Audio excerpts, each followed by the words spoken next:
Today we're going to be learning Moed, Katan, Daf Zayin. Today's daf is sponsored by Lisa Wogenfeld for the continued refuah shlema of Yakira Liba Bat Saragita. And today's daf is sponsored by Stacy Goodstein Ashtimker in loving memory of her father-in-law Eliyahu Ashtimker on the Shloshim and her father Jack Goodstein on his Shiva. My father-in-law brought his young family, including my husband, on Aliyah from India in 1970. He was a well-known chazan in the B'nai Israel community. My father, Jack Goodstein, whose Shiva ends today, was a kind, warm, smiling, smart man who will miss by all who knew him. May both their neshamot have an aliyah. Okay, we're going to get started at the very bottom of Daf Kafav.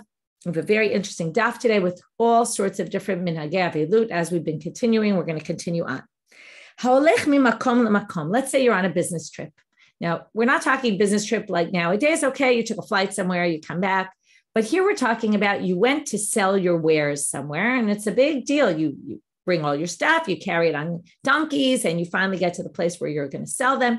And in the middle of this trip, after you've done all this effort, what happens is somebody comes and informs you, your parent died, your brother died, some terrible tragedy, you're supposed to sit Shiva.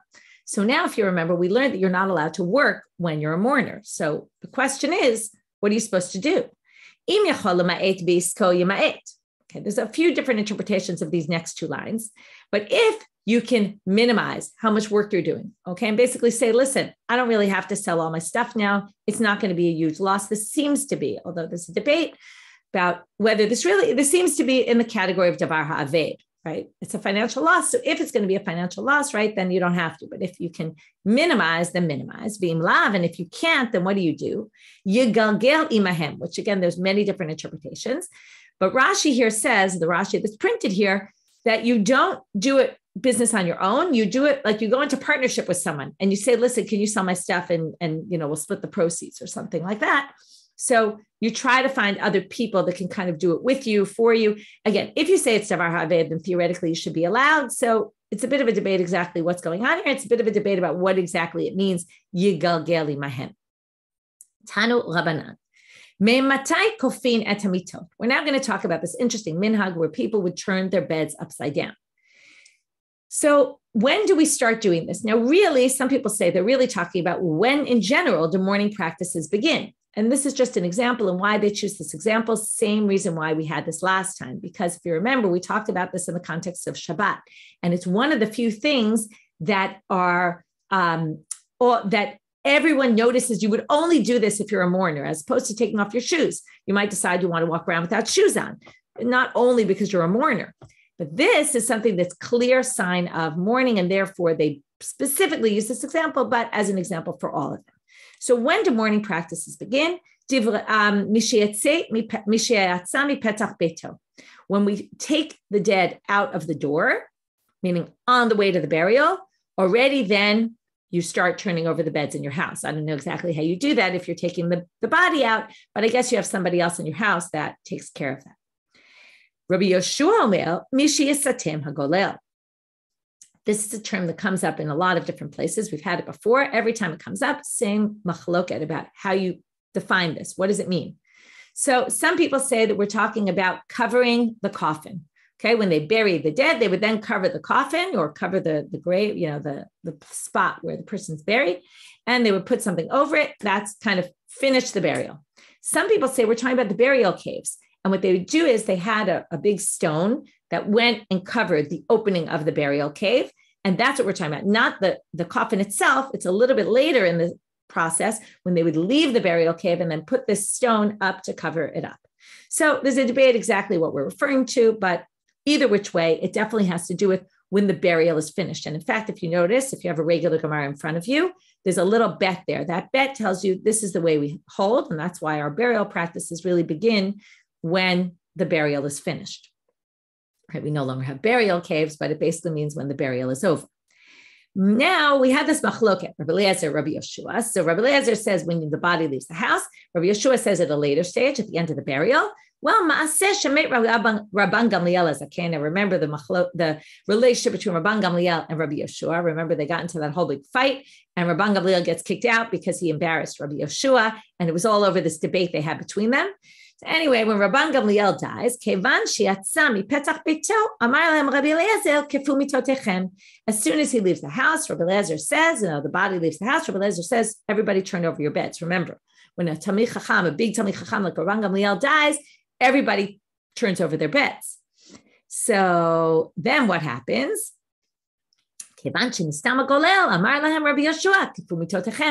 Once they finish the burial, Rabbi Yeshua tells everybody, turn over your beds. Now, what's the problem? They already did it because everybody listened to Rabbi Eliezer.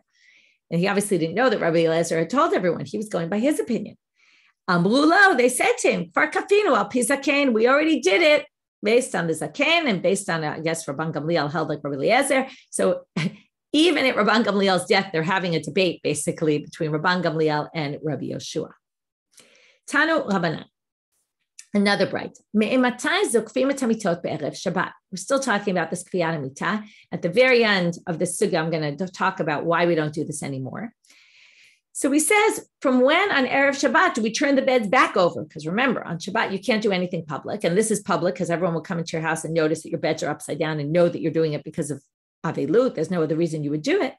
So what time do you do it on Friday afternoon? Mina mincha ulamala, from mincha time and onward. Okay, meaning, right, from mid-afternoon, usually it means mincha ktana, right, which is about 2.5 hours before the end of the day. Amar Rabba bar Huna, af al pi chen eino yoshev alea ad shtichshach. But you can't sit on it until nighttime because you have to sit low to the floor. You can't sit on the overturned bed. So you get them prepared for Shabbat, but you actually can't sit on them till it's actually dark, till Shabbat comes in. Ulemotzei Shabbat, what they're talking here is what if you get up from sitting Shiva on Sunday morning? So it says, if it's Motzei Shabbat, even if you only have one more day left to your Shiva, you have to turn the beds over again. This, by the way, shows that, right, you might be lazy. It clearly wasn't an easy thing to turn over all the beds. We'll see in a minute that it's even all the beds in the house, but you still have to do it, okay? Even if it's just for a few hours. Tanu Rabbanan, another bright. HaKofeh mitato. It's not just your own bed, but all the beds in the house have to be turned upside down. Even if you have 10 beds in 10 different places, you have to turn them all over. If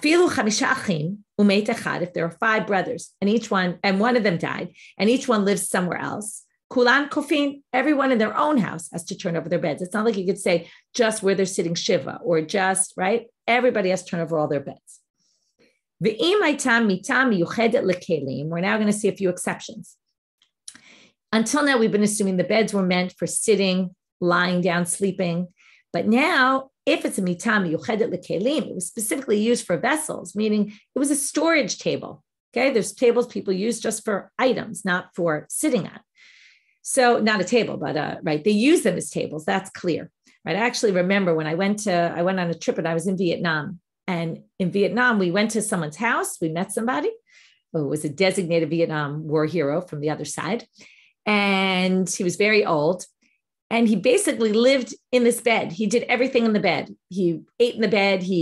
In fact, the family wouldn't eat with him out of respect. He ate in his own room, in his bed, like everything was done in his bed. And I was thinking that's what this reminds me of. It's this idea that they would sit in their beds, they would sleep in their beds, they would eat on their beds, right? But it was their bench, right? But now sometimes we're going to see that there were some tables that were meant for other things like storage.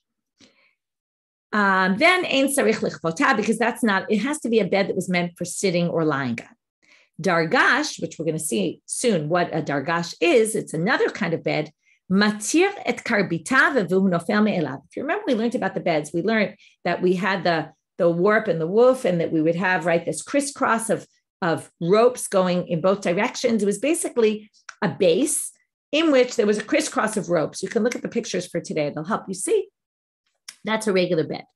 A dargash, we're going to see, has these loops, or we're going to see maybe it does, maybe it doesn't, but it has what Rabban Shimon Gamliel is talking about is, sorry, did I read the first, right? The first says, dargash ein tzarich lichboto ela zokfo. I think I'm going to skip that sentence. Anyway, let's just go back. According to the Tanakhama, this kind of bed, you don't turn over, you stand on its side. Okay, that's how you deal with it. Rabban Shimon Gamliel says, dargash matiret karbita v'unofel me'elav. Nobody knows whether he's more strict or more lenient, or I don't know if nobody knows, but there's a debate about whether he's being more strict or more lenient. Either he's saying you don't need to turn it on its side, which is a bit of a pain because you have to pick up the bed.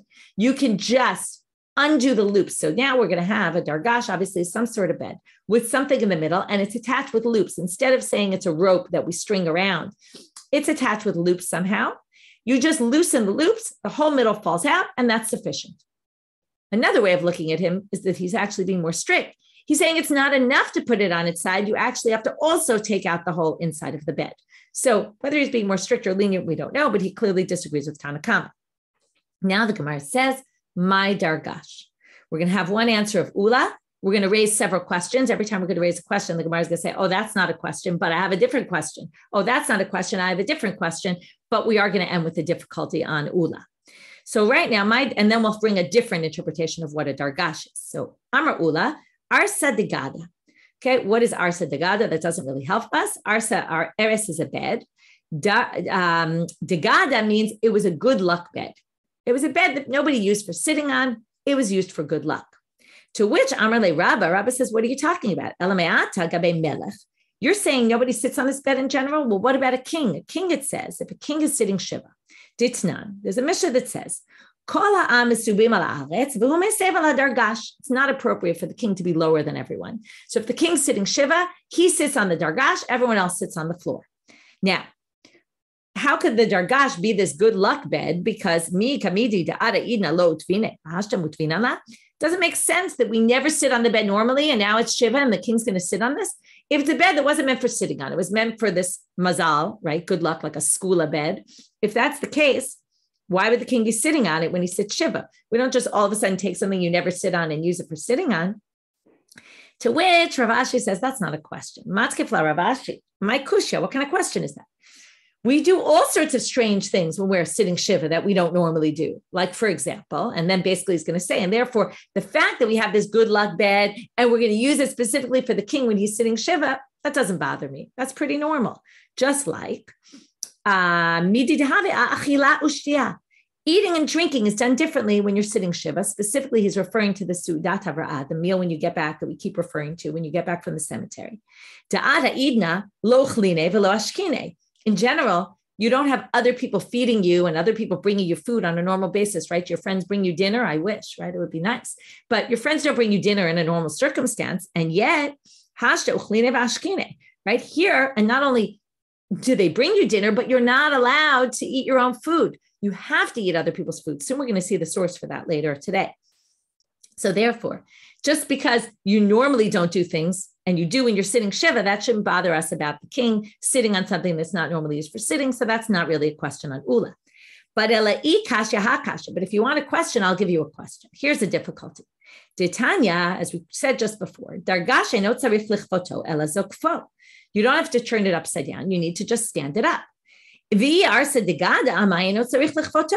If it's just a good luck bed and it's the same as all the beds in your house, why wouldn't you need to turn it over? Hatanya, hakofeh, doesn't it say in a bright? Hakofeh mitato, again, quoting something we learned earlier. Lo mitato bavado kofeh, la ko mitato sheyesh lo betoch beito kofeh. Supposed to overturn all the beds in your house. So even though you're not sleeping on it, it's still a bed. It's a good luck bed. So you should turn it over as well. So that's the question. To which the Gemara says, my kushya, that's not a question either. You can say much more easily or just as easily, you could put the good luck bed, since you never sit on it or lie on it, it should be in the same category as the bed that's meant for vessels, for putting items on it. Titania, as it says in the Braita. So that's not a question either. But here comes the Gemara with their final question. But if you want a difficulty, here we have one. Again, we keep referring back to things we just learned. Rabban Shimon ben Gamliel Omer, Dargash matir karbita v'hu nofel me'elav. If you have a dargash, what are you supposed to do? Open up the, right, undo the loops, and the whole middle falls out.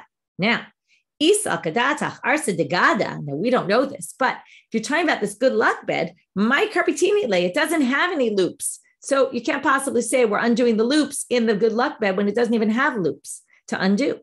So we're throwing that one out the window. Kiata Ravin, when Ravin came from Israel, now you have to understand, right? These Brightot came from Israel about the Dargash. So now in Israel, they had something in mind about a dargash. In Babylonia, they didn't know what this was. Ula tried to suggest they knock it out based on all the other Tanaitic sources.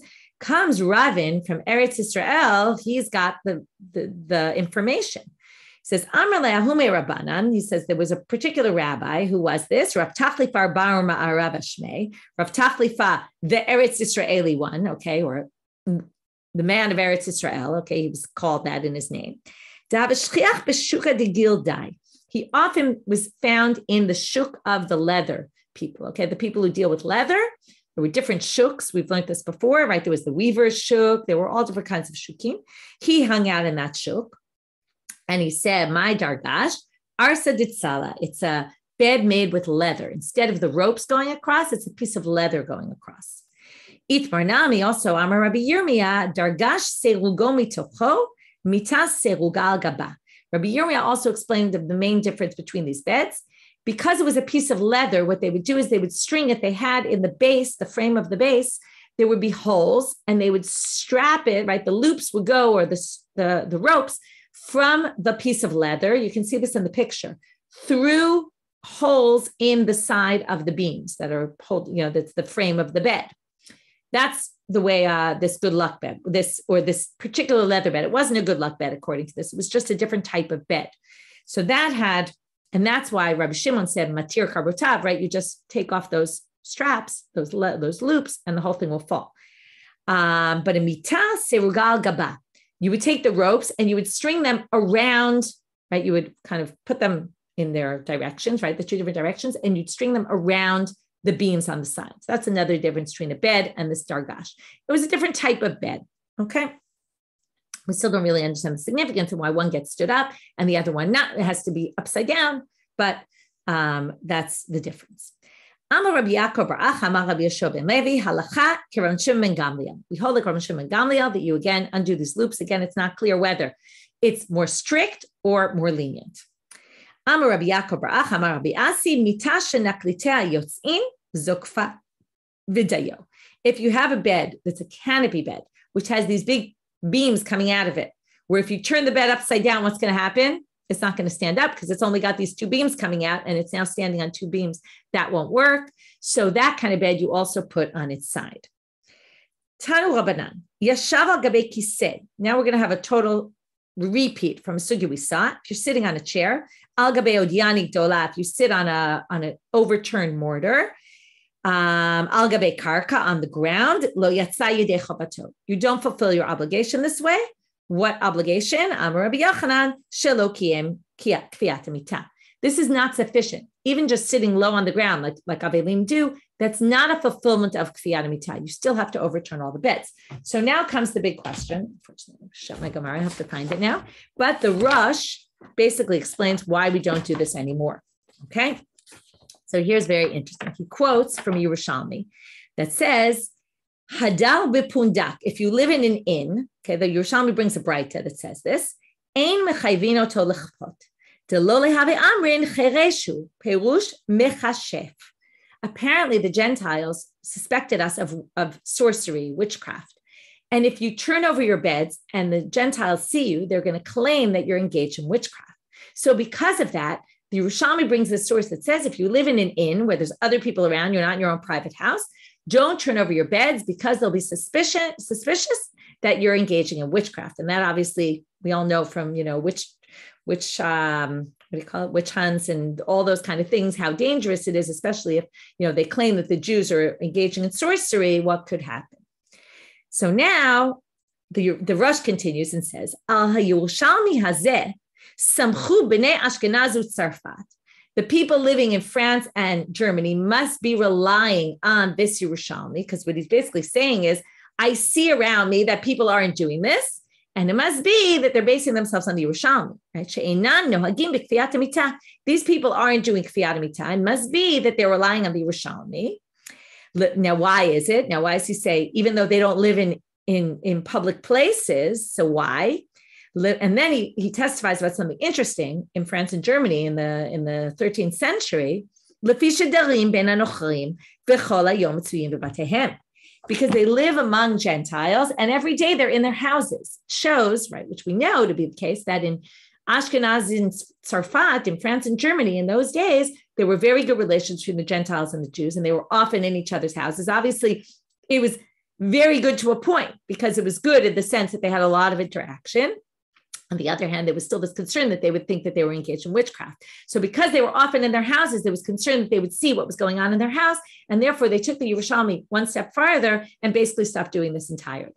And even though nowadays we're not really worried that people are going to suspect us of this, again, this is how customs develop or customs disappear because of certain things, and then they end up not being relevant anymore, right? Even though theoretically they could become relevant, but we've been not doing it for so long, so we just stop, right? The minhag kind of disappears. Okay, interesting topic. Anyway, we're going to have more interesting topics coming up soon. Tanu Rabbanan, mechabdim umarbitzim bebeit ha'avel. You can sweep floors. You can throw water on the floors. Their floors were made of the dirt, basically, right? They weren't marble floors or anything or tiled floors. So they were always dirty, and they would often sprinkle water on them to basically let the dust settle. So, right, if you live in Israel and you think the floors are dusty, right, imagine what it was like then. So you're allowed to do that in the house of mourners. You can wash dishes, pots, pans, or, all sorts of, actually, it's more like dishes, cups, all sorts of items. You don't bring, though, they had incense that they would burn something to make a nice smell, or bisamim, or nice scented spices. You don't bring them to make a nice smell in the house. In other words, you can keep it basic clean, but you don't go beyond with air fresheners and things like that. Now they say, wait a minute, Ini, is that really true that you can't use the mugmar and the spices? He says you don't make a bracha of borei minei b'samim on the mugmar and the b'samim, on the incense and the spices. So what do you learn from this braita? Brucha you don't make a bracha, but it sounds like you could bring them, you just don't make a blessing on them. So lo kashya haba beit ha'avel, haba beit ha'menachamim.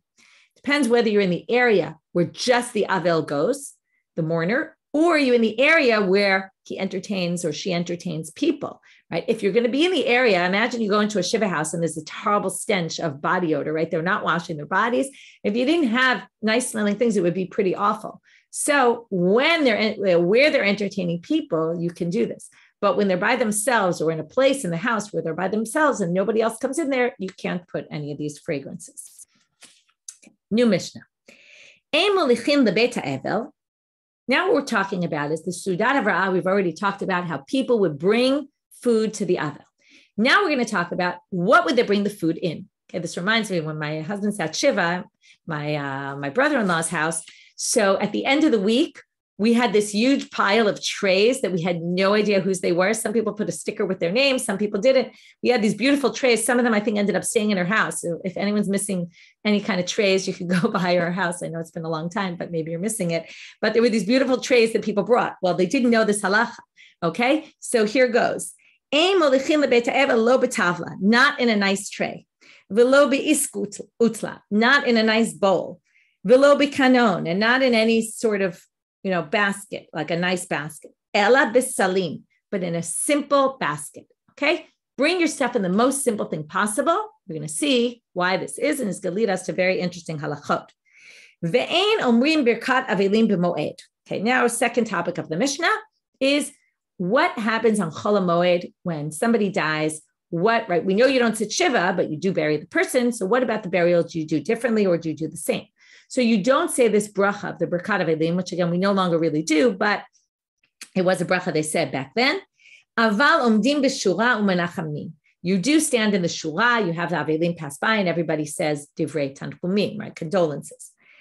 Upotrin et harabim. But then you send everybody home. In other words, you don't hang around, okay, we're done. Finished. You did what you're supposed to do. Now go home because it's a holiday. Ve'ein menichim et hamita berechov. Normally, they would leave the body out in the center and people would eulogize for a while. You don't do that. Okay, I know this sounds a little bit like a wake. Hold off on that. We're going to think about it soon. Okay, we're going to get back to it. Okay, we don't want a lot of eulogies going on. So we don't leave the body. And remember, we talked about how they would take the body and they would stop on the way, right? And then they would move again. And every time they stopped, they would eulogize. We minimize eulogies on a holiday. And you never do it when it comes to women. Forget about holiday, not holiday, because it's not respectful for them that we're basically going to have their body out there in front of everybody. Again, this really sounds like a wake where their bodies were uncovered. Okay, otherwise, why would it be not so tsanua for a woman? One could say maybe it is anyway. Anyway, hold off on this idea because we're going to get back to it. Tanu Rabbanan. Barishona, so we're going to start with this first halacha in the Mishnah. Barishona molchim bebeit האבל, עשירים בקלטות של כסף ושל זהב, ועניים בסלי נצרים של ערבה כלופה. והיו עניים מתביישים. In the beginning, what would happen? They would basically take out in these very fancy, the rich people would bring their food in these very fancy utensils. And the poor people would bring them in very simple wicker baskets made of peeled aravot, willows. Very, simple. And what would happen? The poor people would be embarrassed. Now, there's two ways to read this. One is that we're talking about the people who are coming to bring the food. And that let's say someone's sitting Shiva and rich people come and they bring fancy things and poor people come and they bring their simple. And it makes, when you bring, imagine, this happens, right? You bring, I'll give you a good example, mishloach manot, right? You go bring your little measly mishloach manot, you get to your friend's house and you see this gorgeous, big, fancy mishloach manot that someone brought, right? It makes it look terrible. You're embarrassed. So likewise here, the poor people would be embarrassed when they bring in their simple baskets. And therefore they said, no more, right? We're basically, hitkinu, they made a takana, for those in the tikkun olam class, right? This is what we were talking about, that sometimes things have to be changed, right? On the one hand, you think, let's bring in our nicest thing, but you don't realize that there's some other ramification that's going to happen as a result of what you do. So therefore, they said, in order to keep respect for the poor people, they said, everybody bring in simple. That's one way to read this. Another way to read it is very interesting, that it wasn't that one person's sitting Shiva and some people bring and other people bring in and embarrasses them like that. It was that they treated poor people and rich people differently when they were sitting Shiva.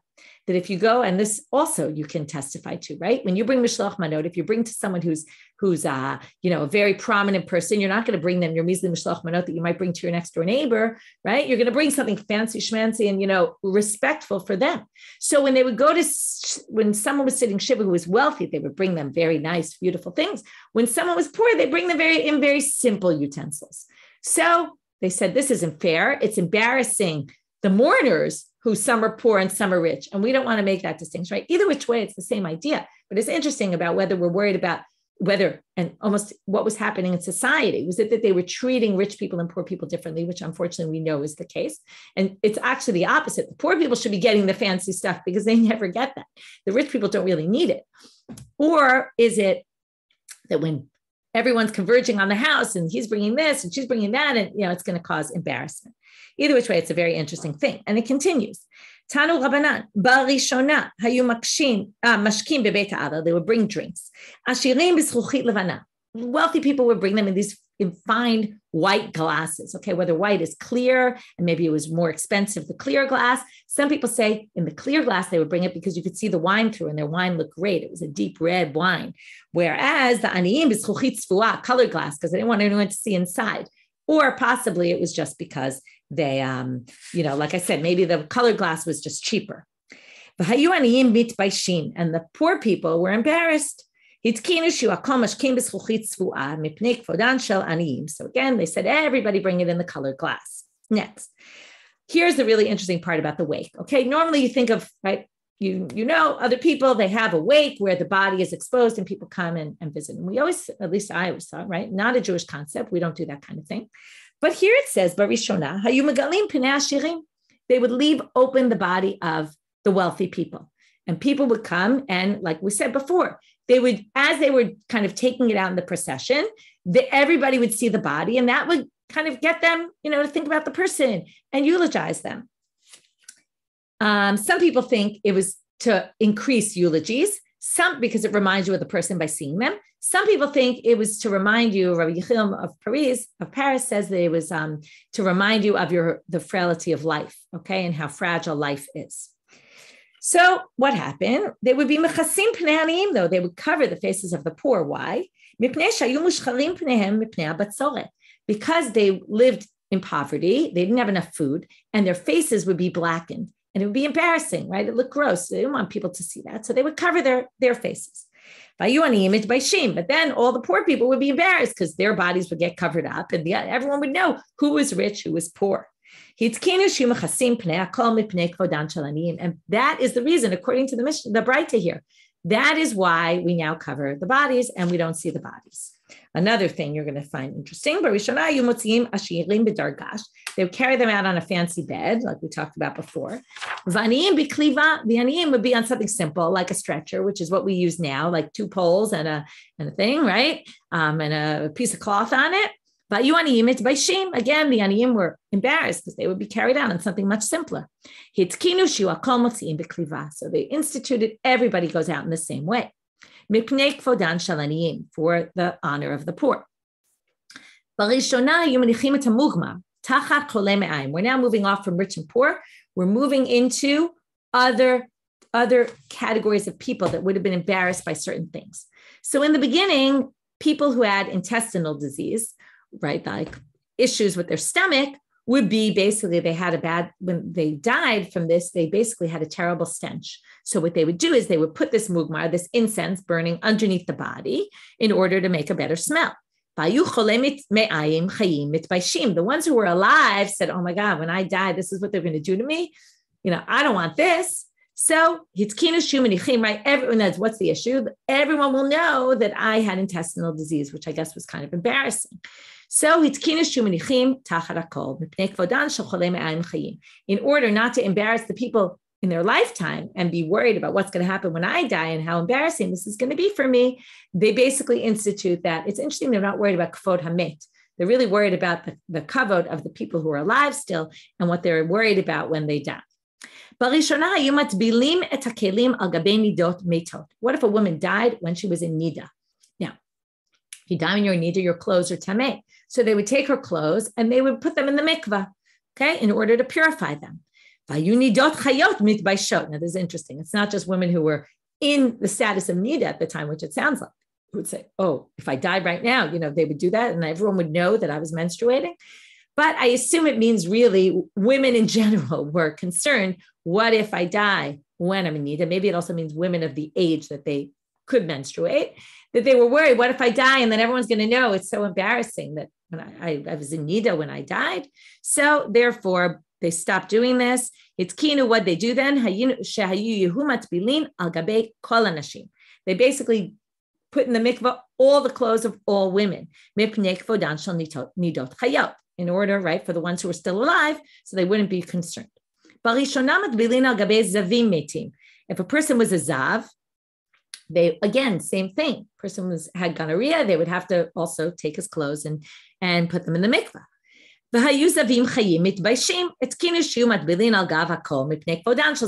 So now we have all women and all men get all their clothes put in the mikvah after they die. This is a great line, unfortunately very true today. The cost of burial is very high in many places.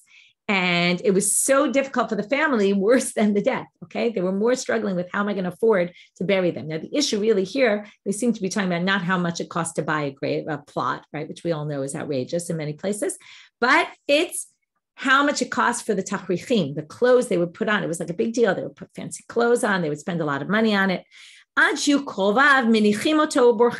People would just leave their relative, okay, and say, oh, someone else will deal with this. I can't. Okay, I can't handle the cost. Rabban Gamliel, very fascinating. He's the one who did this. If you remember the Rabban Gamliel, Rabbi Yeshua story that we referenced earlier in today's daf, he goes to Rabbi Yeshua's house to appease him, right? And he says, why are the walls of your house black? And Rabbi Yeshua says, what do you not realize? I'm a coal worker. And, it's clear Rabban Gamliel sits up there in his high Nasi house with all his wealth, and he doesn't understand the poor. This, obviously, he learned his lesson in his life, because at the end of his life, this doesn't mean kalut rosh the way we usually use kalut rosh, like frivolity, but he lowered the standards for himself. When he died, he told them, put me in simple linen garments so that he would be like everyone else. He set the example for everyone. Everyone wore these simple garments. He says, and nowadays we even go less than klei pishtan. We use canvas clothing or something that's either thick clothing. There's different interpretations here. Something that's very cheap, okay, that costs one zuz, so that everybody, right? We go out in simple shrouds, and this is what we do today. Although there are certain groups of people that actually get buried in very fancy silk clothing, but the general is not to do that. We're now moving into, so that was all the social justice, I would say, sugyot, right, about trying to make people equal, particularly in death, which is very interesting, right? We're all the same. It's all the whole idea, right? You're born, everyone's born, everyone dies. We all should be equal. So in death, we try to equate all people.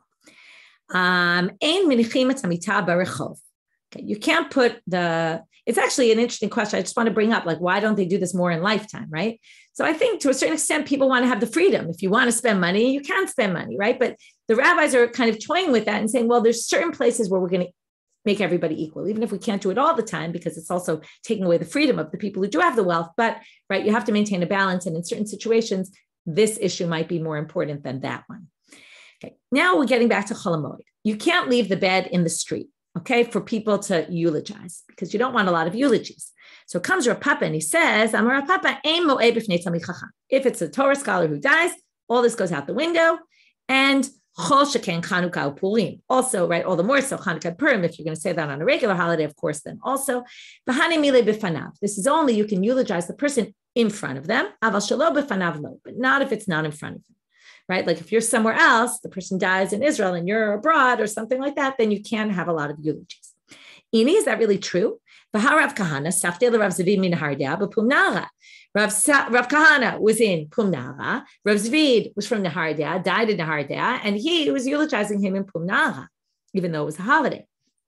Amra Papi, Yom Shmuah Hava, Ukiv V'fanav Dami. It was the day that they heard, the day that you hear, even if you're not close, you can eulogize a lot because it's as if the dead person is in front of you. Amar Ula, now Ula is going to define a few types of things that people do and what the term is used, where they hit themselves out of avelut. Hesped alev, that's when someone kind of hits themselves on their heart. Dichtiv al shadayim softim. Tipuach, okay, that's saying, right, on your breasts you will be sofed. So sofed clearly goes with the chest. Tipuach bayad, that's kind of hitting with your hands, like clapping your hands together out of, in sadness or anger. Kilus beregel. Okay, the word kilus is when you do it with your foot. Here's some good advice. Tanu Rabbanan, Braita, Mekales lekales b'sandal ela b'min'al mipnei sakana. If you're going to bang with your foot, don't do it with a sandal, but do it with a shoe. Some people actually have the opposite version. Sandal, what's the danger? It might fall off and you might hurt your foot. Some people say the sandal, the sole was thicker and the shoe had a thinner sole, and therefore you might kick on something and it will go into your shoe. And that's the opposite version. Amar Rabbi Yochanan, some halachot that Rabbi Yochanan brings. Here's a really interesting one. People can't come in anymore once he's nianei rosho, nods his head. What does that mean? And what are we talking about? Right? We never generally have people come all the Shiva until the end of Shiva. Here it seems like once the person accepts the loss and kind of shakes their head, nods their head, then people don't have to come visit anymore. Just a little bit strange to think about. People stop coming in the middle of Shiva. I don't know. But that's one interpretation. Another more interesting interpretation is if you're sitting at a Shiva house and the person makes some sort of nod of the head, we all can read visual cues and you get a sense that they don't really want to talk anymore, right? It's always a problem. The Avel has to talk all the time and all the time. It's not so easy for them. So if you see that the person is struggling a little bit and they kind of nod their head like, I've had enough, you should get up and walk out, which is good advice, right? You always have to be careful in a Shiva house. On the one hand, you want to carry on conversation. On the other hand, it's not always so easy. So that's good advice. Okay, next. Sometimes also, I know this is said all the time, and I know in the WhatsApp group that people were talking about this recently about people saying the silliest things and the most, inappropriate things at a Shiva house. People are uncomfortable. They don't know what to say. So they blurt out things that they really shouldn't say. So sometimes also you could see a nod of the head, like, I don't want to be hearing this, maybe you should take it as a cue and you should get going. Of course, those are the people who might not understand visual cues as well. But in any case, I think it's good advice if you read the sugya that way.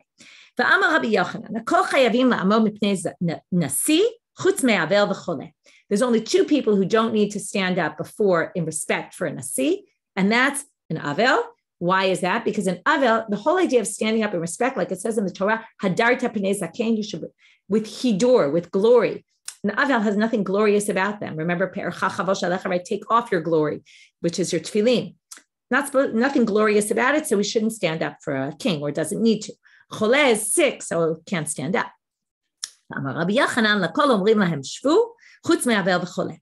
When you stand up in respect for the Nasi, at a certain point, they tell you sit down. You can't sit down until they tell you sit down. But if you're an Avel or Choleh and you decided to stand up anyway, well, you can sit down whenever you want. This is what we saw. You can't eat your own food on the first day. Where do we get it from? So they told God told Yechezkel, remember, he can't do normal burial practice, normal mourning practices when his wife dies. That was his whole thing. It says, don't eat the bread of people, meaning eat your own bread. That means everyone else is supposed to eat, right, other people's bread. They would swap meals. Okay, two interpretations. This is just like we saw people swap meals when it came to Mishloach Manot, if you remember, on Purim. Two interpretations, either when Rabba was sitting Shiva, so Rabbi Yosef gave him his food, and then, so it was not to put Rabbi Yosef out, Rabba gave Rabbi Yosef his meal. And that way, Rabba didn't eat someone else's food, but also Rabbi Yosef didn't have to pay for the food. Other people say, no, when Rabba was sitting Shiva, Rabbi Yosef made him the meal. When Rabbi Yosef was sitting Shiva, Rabba made him the meal. And that way they swapped. This, by the way, shows the financial burden. Rabbi Yehuda says in the name of Rab, if someone dies in the city, everybody has to stop working because everybody has to help with the burial. Rav Hamnuna, he gets to a new city. This is a good example of be careful when you enter a new city and try to manage things when you don't really know what's going on. Shama kol shipura de. Here's a shofar. Here you can see some customs. People will blow the shofar to let everyone know someone died. This is like in a hospital. They have some sort of a siren in Israel so that the Kohanim, for example, if there's Kohanim there, they know someone's died in the hospital. So Rav Hamnuna sees people are still working. He says these people should be excommunicated. What are they doing working? Is there not someone who died? There's another group of people dealing with this. We don't need them dealing with the dead, therefore they can work. Then that's okay. But you see his strong reaction without actually understanding the details of the situation. This is a very fascinating topic and a difficult one. Anyone who mourns the loss too much, okay? There's something that's too much, over mourning. He will cry for a different person, okay? Basically, this is like when the people cried in Chet HaMeraglim and God said, you cried for no reason and I'll give you a reason to cry, and then the destruction happened. Likewise here, we hear this terrible story, which again, it's probably just a story. It probably didn't exactly happen like this, but it's trying to show a message. There was a woman, she lived in Rav Huna's neighborhood. She had 7 sons. Right, so it's like the magic number 7. One of them dies. She cried too much. He says, don't do this. It's too much. Move on. She didn't listen to him. He sentenced her. If you listen to me, great. If you don't, this will happen to another one of your sons. In fact, one of her other sons died.